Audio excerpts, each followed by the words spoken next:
বিয়ানীবাজার পৌরসভার দাসগ্রাম এলাকার বাসিন্দা বীর মুক্তিযোদ্ধা মুনতাজিম আলীর ছোট ছেলে ইলেকট্রিশিয়ান শামীম আহমদের জানাজা ও দাফন সম্পন্ন হয়েছে। শনিবার দুপুর 2:15 বিয়ানীবাজার সরকারি কলেজ জামে মসজিদ প্রাঙ্গণে জানাজার নামাজে বিভিন্ন শ্রেণী পেশার মানুষ অংশ নেন।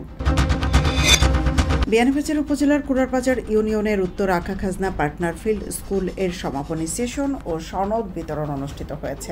সমাপনী ক্লাস শেষে কৃষক কৃষানের হাতে সনদপত্র তুলে দেন উপজেলা কৃষি সম্প্রসারণ কর্মকর্তা মোহাম্মদ কামরুজ্জামান সহ উপসহকারী কর্মকর্তাবৃন্দ।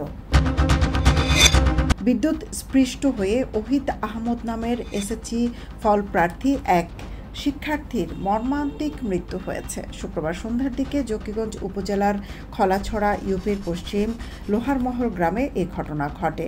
নিহত শিক্ষার্থী পশ্চিম লোহারমহল গ্রামে আতাউর রহমান মুহুরীর ছেলে। কানাইঘাট উপজেলার সীমান্ত দিয়ে ফের কয়েকজনকে পুশিন করল বিএসএফ। শনিবার কানাইঘাট সীমান্তের সনাতনপুঞ্জি এলাকা দিয়ে তাদের পুশিন করা হয়।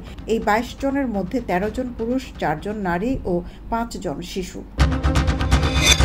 বাংলাদেশ জামায়াতে ইসলামীর আমির ডাক্তার শফিকুর রহমান আগামীকাল রবিবার দিনব্যাপী সফরে নিজ উপজেলা মৌলভীবাজারের কুলাউড়ায় আসছেন। সফরকালে তিনি জামায়াতের বিভিন্ন কর্মসূচিতে অংশগ্রহণ করবেন।